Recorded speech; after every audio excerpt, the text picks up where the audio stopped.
সম্ভবত একেই বলে কাটা দিয়ে কাটা তোলা। ডক্টর মোহাম্মদ ইউনূস যেই কৌশলটা অবলম্বন করেছেন, কাটা দিয়ে কাটা তোলা, বিষয়টা ভালো লাগছে। ফ্রান্স এটাকে শেয়ারের মাধ্যমে সহমত জানিয়েছে। তবে ডক্টর ইউনূস করছেন আরেকটা জিনিস।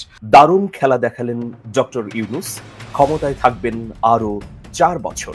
এর পেছনে দুটো কারণ রয়েছে। দুটো বিষয় অসাধারণভাবে বাংলাদেশের মানুষকে মন জয় করেছে।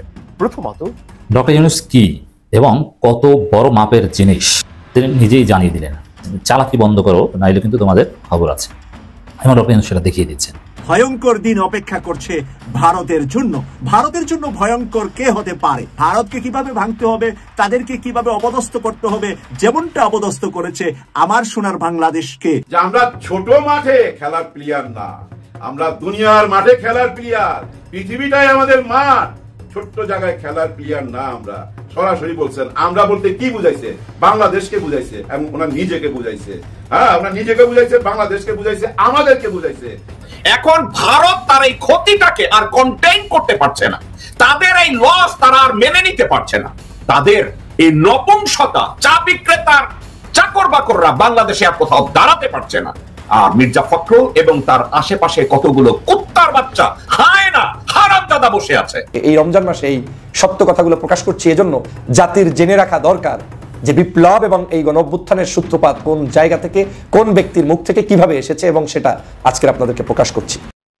আসসালামু আলাইকুম প্রিয় দর্শক বন্ধুরা, নতুন একটা ভিডিওতে জানাচ্ছি আপনাদের স্বাগতম। এইমাত্র পাওয়া তাজা এবং গরম খবর। ডক্টর মোহাম্মদ ইউনূস কেমন হুঙ্কার দিয়ে কথা বললো, কাটা দিয়ে কাটা তুলতে হবে, শক্তি যেন সকল কিছুর উৎসব, এমনটা জানিয়ে কিন্তু গণমাধ্যমে ভয়ঙ্কর ভাবে কথা বলেছে ডক্টর মোহাম্মদ ইউনূস। কেমন ভয়ঙ্কর ইঙ্গিত দেখিয়ে কথা বললো আজকের এই ভিডিওতে আপনারা বিস্তারিত এবং প্রমাণের মাধ্যমে সবকিছু দেখতে পারবেন। আশা রাখবো সম্পূর্ণ ভিডিওটি দেখবেন, তাহলে অনেক কিছু জানতে পারবেন এবং বুঝতে পারবেন। আমি আর বেশি কথা বাড়াবো না, সরাসরি আপনাদের বিস্তারিত ভিডিওতে নিয়ে যাবো।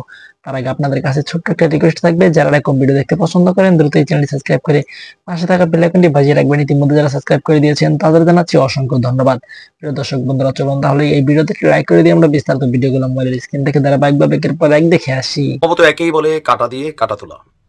যেই মার্কিন যুক্তরাষ্ট্র বাংলাদেশের সার্বভৌমত্ব ইস্যুতে আমি মনে করি এক ধরনের হুমকি তৈরির চেষ্টা করছেন, বাংলাদেশকে ইসলামী খেলাফত এই টাইপের একটা কি বলে যে ট্যাগের মধ্যে লাগিয়ে বাংলাদেশে বসবাসকারী সংখ্যালঘুদের উপর নির্যাতনের যেই মিথ্যা অভিযোগ তুলেছেন, প্রথমত আমি আমার জায়গা থেকে এটা নিন্দা প্রকাশ করছি। এর পাশাপাশি ডক্টর মোহাম্মদ ইউনূস যেই কৌশলটা অবলম্বন করেছেন, কাটা দিয়ে কাটা তোলা, বিষয়টা ভালো লাগছে। দেখেন, আমি আবারও বলি, রাজনৈতিকভাবে আমার আপনার বিভিন্ন অবস্থান থাকতে পারে, কিন্তু যখন বাংলাদেশের ইমেজ ইস্যু, এটাকে আপনি যদি মনে করেন যে না এখন আমরা ক্ষমতা নাই, সো এটাকে আমরা প্রচার প্রপাগান্ডা চালাই, আমাদের রাজনৈতিক দল ক্ষমতায় আসবে, অতীতে বিএনপি জামাত করছে, এখন আওয়ামী লীগের তারা করছেন, এটা বাংলাদেশের জন্য কল্যাণকর না। দেশের ইমেজ যেখানে আসবে সেখানে রাজনীতি পরে, আগে হচ্ছে দেশ। আপনারা জানেন যে মার্কিন যুক্তরাষ্ট্রের যিনি গোয়েন্দা প্রধান আছেন, আপনার তুলসী গ্যাভার্ড, তিনি বাংলাদেশ ইস্যুতে যে অভিযোগ তুলেছেন, মুহূর্তের মধ্যে তা আন্তর্জাতিক বিশ্বে ছড়িয়ে গেছে। আর এটা নিয়ে সরকার, জাতীয় আমাদের যে কি বলে যে সরকারের প্রধান উপদেষ্টার কার্যালয় থেকে বিবৃতি দেওয়া হয়েছে, এটাকে আবার ফ্রান্সের এম্বাসি তারা কিন্তু শেয়ার করছে। ফ্রান্স এটাকে শেয়ারের মাধ্যমে সহমত জানিয়েছে। তবে ডক্টর ইউনূস করছেন আরেকটা জিনিস। এই মুহূর্তে বাংলাদেশে আমেরিকার একজন মন্ত্রী, আপনার ওনার নাম হচ্ছে গ্যারি পিটার্স, তিনি সফররত আছেন। তো যেহেতু এই সময়ে মার্কিন এই গোয়েন্দা প্রধান বাংলাদেশ নিয়ে এই কথা বলছেন, তো তিনি গ্যারি পিটার্সকে তার যে প্রধান অতিথি মানে প্রধান বাসভবন যমুনা, সেখানে তাকে তিনি আমন্ত্রণ জানান। তো আসার পরে তিনি বলছেন যে সাক্ষাৎকালে গ্যারি পিটার্সকে তার নির্বাচনী এলাকা মিশিগানে, ওইখানে আলাদা কথা, তো সংখ্যালঘু নির্যাতনের যে অভিযোগটা উঠেছে, ডক্টর ইউনূস সেখানে বাংলাদেশের সংখ্যালঘু নির্যাতনের যে ভুল তথ্যগুলা তুলসী গ্যাবার্ড এনেছেন, এটাকে প্রটেস্ট করে তিনি বলেছেন যে রাজনৈতিক দলগুলো আপনার যেই সংখ্যালঘু নির্যাতনের ইস্যুগুলো আমরা বাংলাদেশে দেখি, সেটা হচ্ছে ধর্মীয় না, রাজনৈতিক। আমি বারবারই বলি, দেখেন আওয়ামী লীগের আমলে এদেশের অনেক আলেম ওলামা, কেউ কেউ নিজের দোষে, আবার কেউ কেউ সরকার নিজেদের স্বার্থে আলেম ওলামাদের উপর কিন্তু অনেক নির্যাতন হয়েছে, এটা বাস্তব, এটা অস্বীকার করার সুযোগ নেই। তো এখানে কি হিন্দুরা কয়জন হিন্দু পণ্ডিত বা কয়জন পূজারী, কয়জন খ্রিস্টান পাদ্রী তারা গ্রেপ্তার হয়েছে আওয়ামী লীগের আমলে? হয়েছে? হয় নাই। মুসলিমদের মধ্যে কিন্তু এই জিনিসটা হয়েছে। রাজনৈতিক প্রেক্ষাপট পরিবর্তনের পর যখন আমরা দেখছি যে বাংলাদেশের 95% আওয়ামী লীগের মুসলিম নেতাকর্মী তাদের বাড়িঘর হামলার শিকার হয়েছে, সম্পত্তি দখল হয়েছে, মব জাস্টিস হয়েছে, পালাইয়া আছে, মাইরা ফেলছে, এই প্রেক্ষাপটে 2-4 জন হিন্দু যারা আওয়ামী লীগের রাজনীতি করতো তারা বাড়ে পড়ছে।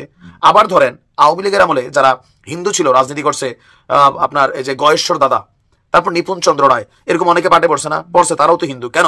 তারা পলিটিক্যালি পাটে পড়ছে। এরকম অনেক জায়গায় মারামারি হয়েছে, পিটাপিটি হয়েছে, সেগুলো আলাদা। এই দেশে ক্ষমতা পরিবর্তনের পর যতগুলো হামলা হয় সেগুলো হচ্ছে রাজনৈতিক, ধর্মীয় কোনো ঘটনা হাজারে দুই একটা হইতে পারে, তাও উদ্দেশ্য প্রণোদিত দেশকে অস্থিতিশীল করার জন্য। কিন্তু এই দেশের মুসলিমরা আমরা তুলনামূলক ভারতের তুলনায় যথেষ্ট ধৈর্যশীল। কিন্তু তুলসী গ্যাবার্ড তিনি ভারতে বসে বাংলাদেশ নিয়ে যখন কথা বললেন, যে ভারতে চলমান মুসলিমদের প্রতি যে সহিংসতা, তাদের যে অধিকার ক্ষুণ্ণের বিষয়, এই বিষয় নিয়ে কিন্তু এই তুলসীর মুখ দিয়া কোন রকম কথা আসলো না। কেন? এটা তিনি কেন করলেন না? কারণ তারা শক্তের ভক্ত, নরমের জম। ইউনুসকে অনেকে অপছন্দ করতে পারেন, বিষয়টা আলাদা।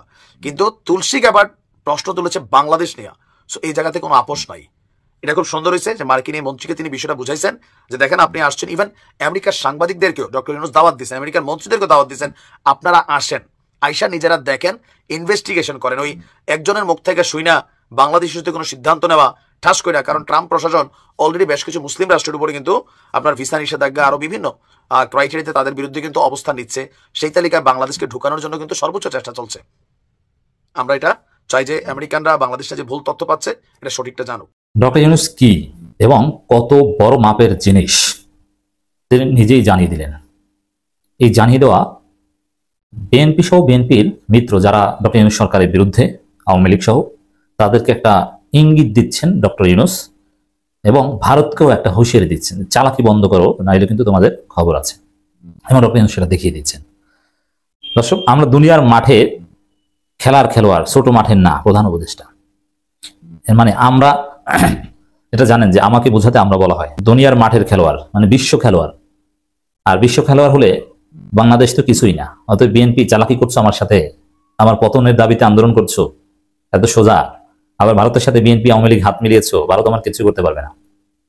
প্রফেসর ইউনুসের কথার লক্ষ্য উদ্দেশ্য এটা, এই বার্তাটা দেয়া। আশা করি প্রফেসর ইউনুস যে কথাটা বলেছেন, আমরা দুনিয়ার মাঠে খেলোয়াড়, ছোট মাঠের না, প্রধান উপদেষ্টা নিজে কি জিনিস, কত বড় মাপের জিনিস, এটা বুঝিয়ে দেওয়ার উদ্দেশ্য তারা বুঝতে পেরেছেন যে ডক্টর ইউনুসের সাথে লাগতে আসবে। দেখেন, ভারত এক সময়, বিএনপি এই ভারতে এটা থেকে শিক্ষা নেই।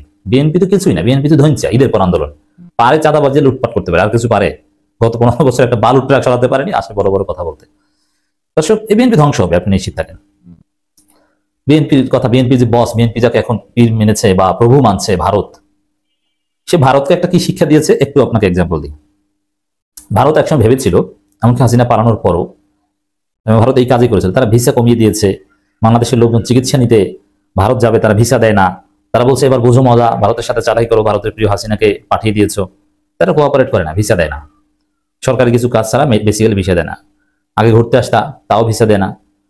তারপর অনেক পণ্য রপ্তানি বন্ধ করে দিয়েছে, যে আমাদেরকে পেঁয়াজ দিবে না, আলু দিবে না, চাউল দিবে না, গরু দিবে না।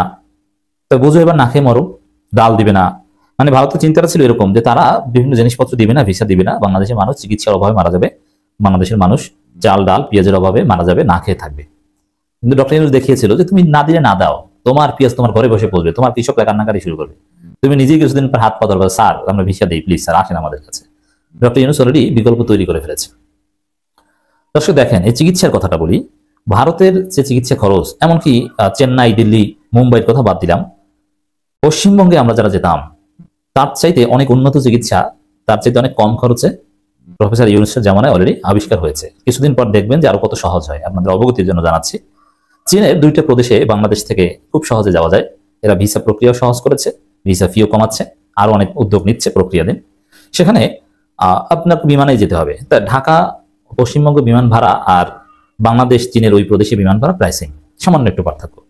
বিএনপিকেও এই বিশ্ব খেলোয়াড় প্রফেসর ইউনুস চালাকি করলে এমন শিক্ষা দিবে, 1-1.5 বছর পর হাতে পায়ে ধরে স্যারকে বলবে, স্যার স্যার প্লিজ আপনার সাথে আর চালাকি করবো না, আমরা ভালো হয়ে যাব, আমাদেরকে একটু সুযোগ দেন। এই যে প্রফেসর ইউনুসের বক্তব্য, আমরা দুনিয়ার মাঠের খেলোয়াড়, ছোট মাঠের না, এই বক্তব্যের ফলাফল হিসেবে ওইটি আপনি দেখতে পাবেন। খেলা কত প্রকার কি কি, বিএনপি হাসিনার সাথেই পারে না, তার ডক্টর ইউনুসের সাথে। পার্থক্য হচ্ছে ডক্টর ইউনুস বৈধ খেলোয়াড় আর হাসিনা অবৈধ খেলোয়াড়। হাসিনার সাথে জনগণ ছিল না, ডক্টর ইউনুসের সাথে জনগণ আছে। মির্জা ফখরুল নির্বাচন চায়, আমির খসরু মাহমুদ নির্বাচন চায়, বিএনপি নির্বাচন চায়, সবাই নির্বাচন চায়। এখন এই নির্বাচনের প্রেসক্রিপশনটা কার? দর্শকবৃন্দ, এই নির্বাচনের প্রেসক্রিপশনটা কার? আপনার মনে আছে আমি যখন টকশো গুলো করতাম, আমি বলতাম হাসিনার গভর্নমেন্ট অর্থাৎ আওয়ামী লীগ গভর্নমেন্ট যদি বাংলাদেশে ফল করে সবচেয়ে ক্ষতিগ্রস্ত হবে একটা দেশ, সবচেয়ে ক্ষতিগ্রস্ত হবে একটা দেশ। আমার ভাই বোনেরা, আমার দর্শকবৃন্দ, আপনাদের এই কথাটা মনে আছে যে সবচেয়ে ক্ষতিগ্রস্ত হবে হাসিনা শেখ, হাসিনা শেখ হবে দ্বিতীয় ক্ষতিগ্রস্ত, সবচেয়ে বেশি ক্ষতিগ্রস্ত হবে ভারত। আপনাদের আমার কথাটা মনে আছে? এখন ভারত তার এই ক্ষতিটাকে আর কন্টেইন করতে পারছে না, তাদের এই লস তারা আর মেনে নিতে পারছে না, তাদের এই নপুংসতা, চা বিক্রেতার চাকর বাকররা বাংলাদেশে আর কোথাও দাঁড়াতে পারছে না। এখন তাদের কষ্ট। বিএনপি কে বলছে আয় তুই বগলে আয়, তোর কতগুলো গরু ছাগল কুত্তা হারামজাদা আছে না, তোদেরকে দিয়ে সরকার বানাই দিব বাংলাদেশে। লেন্দুর দর্জি খালেদা জিয়া কইছে তোরে লেন্দুর দর্জি বানাবো, তুই তাড়াতাড়ি দৌড়ে আয়। দর্শকবৃন্দ, আজকের এই কথাটা কেন বললাম আপনারা কি জানেন? বাংলাদেশের প্রথম শ্রেণীর রাজনৈতিক দলের ভিতরে প্রথম একজন নেত্রী হাসিনাকে বলেছিল লেন্দুক দর্জির মতো আচরণ করবেন না, লেন্দুক দর্জির মতো কথা বলবেন না। কে বলেছিলেন আপনাদের মনে আছে? আমার মনে আছে, বেগম খালেদা জিয়া। বেগম খালেদা জিয়া এই কথাটা বলেছিলেন একজন স্টেটসম্যানের মতো। স্টেটমেন্ট, একজন স্টেটসম্যান যেভাবে কথা বলে, বেগম জিয়া এই কথাটা বলেছিলেন যে লেন্দুক দর্জির মতো কথা বলবেন না, লেন্দুক দর্জির মতো আচরণ করবেন না। বেগম জিয়াকে এর খেসারত দিতে হয়েছে। ডিপ্লোম্যাট এটাকে নিয়ে হেডলাইন করেছে, হিন্দুস্তান টাইমস এটা নিয়ে আর্টিকেল করেছে।